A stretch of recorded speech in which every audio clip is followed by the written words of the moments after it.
Jambo la tatu ni matendo. Tutatizama na kuangalia, je, huyu mtu ana matendo gani? Anafanya nini? Anazungumza kitu gani? Anafanya kwa ajili ya kujenga au anafanya kwa ajili ya kubomoa? Au hili jambo ambalo analifanya lina uwezo wa kuja kuathiri jamii inayomzunguka? Huyu mtu tutamuingiza kwenye tatizo la afya ya akili, kwa sababu matendo yake hayaridhishi usalama wa jamii inayomzunguka. Mfano mzuri ambao naweza nikawapa, mwizi.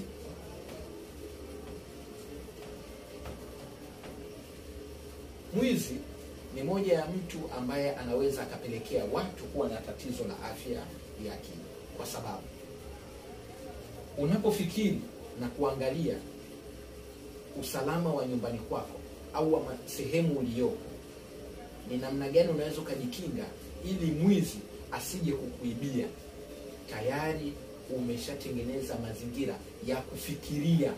Tunarudi kwenye pointi namba 1. Umejitengeneza kwenye mazingira ya kufikiria kitu ambacho hauna majibu nacho, kwa sababu hujui yule mwizi atakuja vipi, hujui yule mwizi atakuja kwa mbinu gani, yule mwizi atakuja kwa njia gani, yule mwizi atapitia wapi, ana lengo la kufanya nini, ataiba nini. Kwa hiyo haya ni maswali yote ambayo tunajiuliza kabla ya kuja kuibiwa.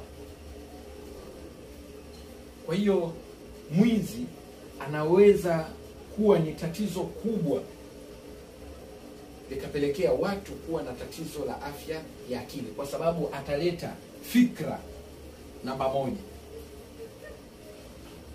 na fikra zitakuja kwenye hisia.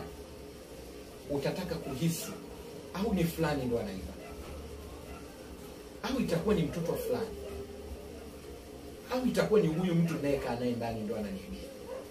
Kwa hiyo hichi kitendo cha kufikiri, kuhisi au kutenda, hapa ndiyo maana halisi ya afya ya akili ilipo. Na sidhani katika sisi sote binadamu kuna mtu mmoja wapo ambaye hahisi, hafikiri wala hatendi. Sidhani.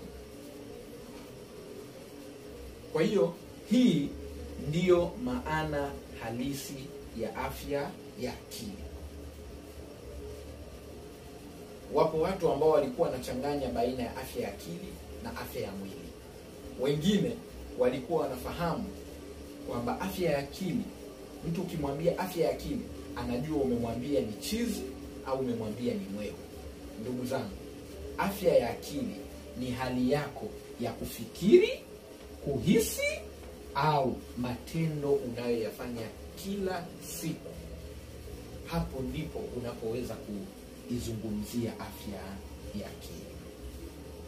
Ndugu zangu, leo nimeona niwaletee nini maana halisi ya afya ya akili, ili sote kwa pamoja tuweze kufahamu nini maana ya afya ya akili, nini umuhimu wa afya ya akili. Tutakuja kuona katika kipengele kinachofuata. Ndugu zangu, usikose kipindi hiki.